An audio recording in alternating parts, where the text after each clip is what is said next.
Sa mga job seekers na naghanap ng mga trabaho opportunity dito nga sa Canada, sana po ito ating video ay makatulong sa inyo upang kayo nga ay magkaroon ng mga ideya, gabay kung paano mag-apply dito nga sa Canada.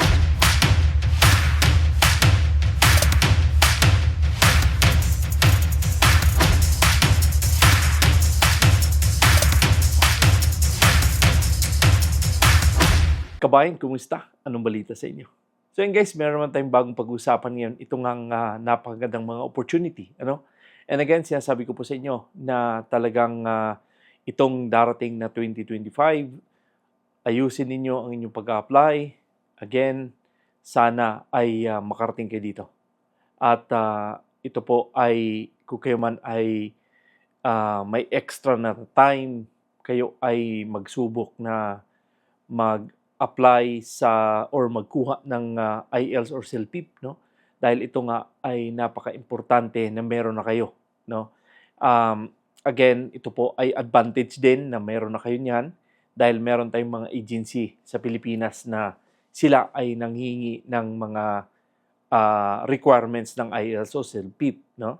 Importante na kayo ay mayroong ganyan dahil upang kayo ay mas mapadali ang inyong proseso sa inyong pag-apply, no? Marami tayong mga website na pwede ninyong puntahan sa Pilipinas, yung ating PUEA, no? Andyan sa PUEA yung mga listahan ng mga agency na papunta ng Canada at pumunta din kayo sa DMW dahil andyan din nakapost itong mga trabaho opportunity.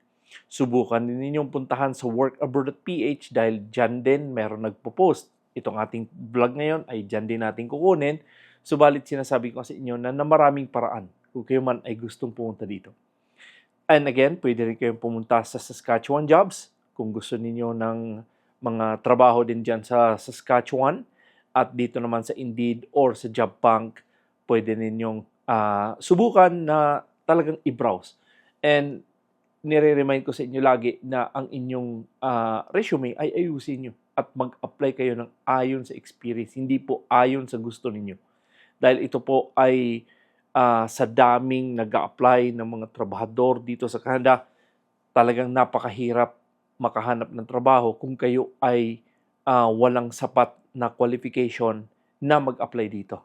Okay? So malaking bagay po yan na ang inyong pag-apply ng trabaho ay meron kayong sapat na experience.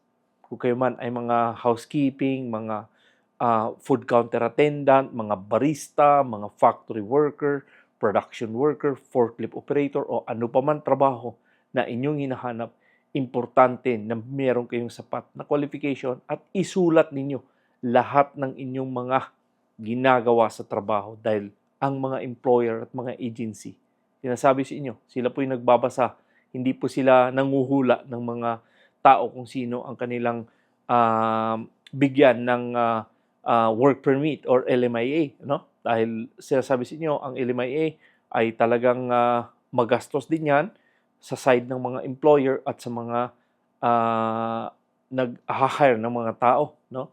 Kaya sulitin nila na yung kanilang papasukin sa mga kumpanya ay importante na pasok at qualify at talagang alam nila yung mga ginagawa nila.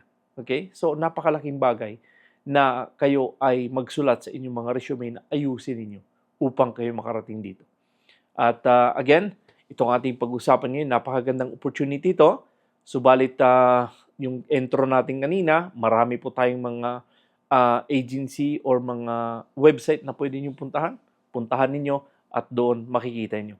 Subalit ito ating pag-usapan ngayon ay ito nga ay mga ideya or kung kayo man ay qualify, subukan nyo mag-apply. No? And again, marami po akong mga videos dito sa ating channel kung pwede kayong mag-apply.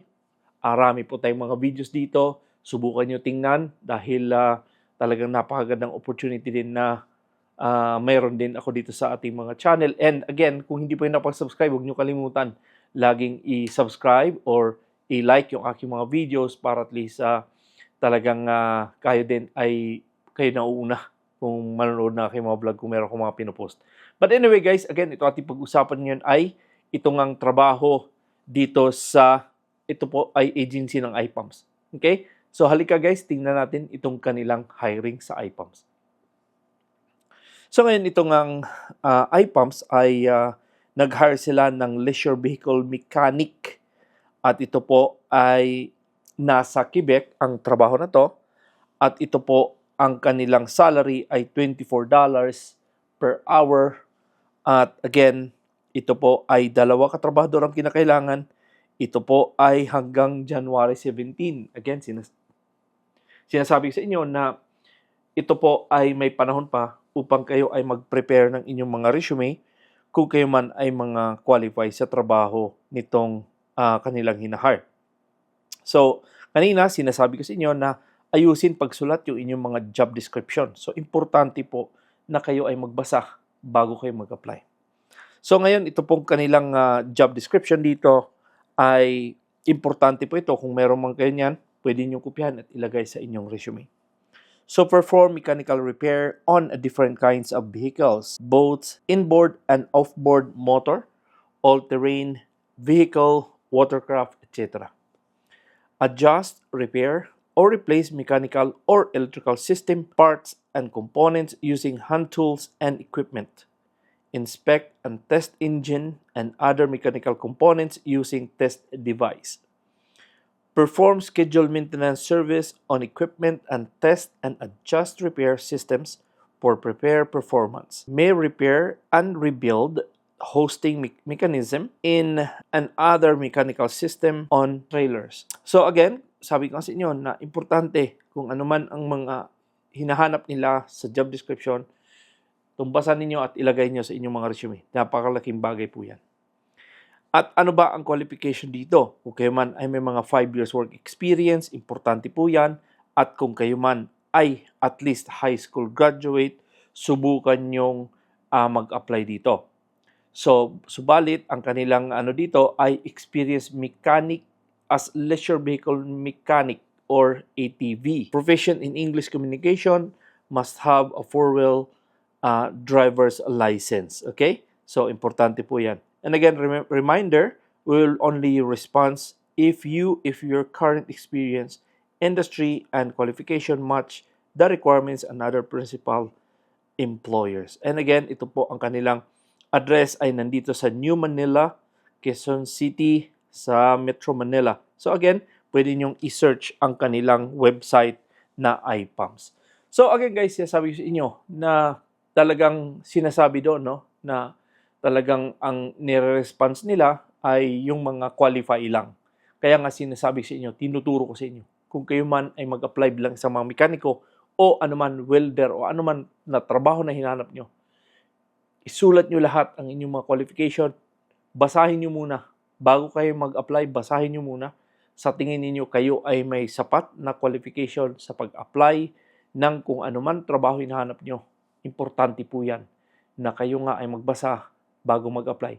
Dahil itong mga employer na to, hindi sila nagre-response. Kaya nga yung ating mga kabayan, ako ay nagla-live doon nga sa aking Facebook at nagsasabing ko, ako po ay napakarami ko nang in-applyan sa Canada. Subalit ni isang katiting wala talagang nagre-response. Okay? So again, sinasabi ko sa inyo na itong mga employer na to, hindi to sila nagbasta-bastang mag-reply kung hindi na may qualify. Pagbasa pa lang nila na medyo hindi. Basura agad yan. Okay? So, again, tinuturo ko sa inyo na kung kayo man ay mag-apply ng mga trabaho dito, importante na magsulat kayo, basahin nyo muna, sulat nyo, then mag-submit kayo ng mga application nyo sa mga ina-applyan ninyo para kayo ay makuha. Kasi kung hindi naman kayo nagsusulat at panghulaan kayo ng mga employer, hindi po mangyayari yan. Kaya sinasabi sa inyo, tinuturo ko sa inyo na ito ang gawin nyo dahil ito po ay malaking advantage yan na kayo ay qualify sa mga trabaho na ina-apply nyo. Hindi po yung ako po ay isang welder pero ang aking ina-applyan ay housekeeping. Hindi ang layo naman nun. O wala ka pang experience. Di ba? So kaya nga sinasabi sa inyo, o gusto ko rin mag-apply bilang isang farm worker. Tapos yung aking ina-applyan ay magiging construction worker. Napakalayo din. Di ba? Kaya kasi sabi sa inyo, kung ano ang inyong mga experience, doon kayo mag-apply. Dahil advantage nyo yan na kayo ay nag-apply ng ayon sa inyong experience. Okay? So again, sabi ko sa inyo, sana po ay meron kayo natutunan dito nga sa aking vlog. At kung meron kayong mga katanungan, magtanong kayo. Huwag naman po kayo magtanong kung paano mag-apply. Kasi andito naman, pinapakita natin sa ating mga videos kung paano mag-apply at saan kayo pwedeng mag-apply. Kung kayo man ay nanonood lang sa aking mga video. Okay? So, but again guys, pwede nyo i-share to ating mga videos inyong mga kaibigan, kamag-anak na gusto at nagbalak pumunta sa Canada na kagaya din sa'yo. At sana ay kung kayo man ay magpunta ng Calgary, magkita-kits tayo at magkape-kape tayo. Okay? So again, kung hindi pa kayo nakapag-subscribe, sana po ay mag-consider i-like, i-subscribe at huwag niyo kalimutan lagi i-click ang notification bell para updating kayo tuwing meron ko in-upload dito nga sa ating channel. So, ganun pa mga guys. Again, maraming salamat ulit sa inyong panonood. Subaybay sa aking channel. Ako po si Noy Tibbs. God bless and a wonderful day.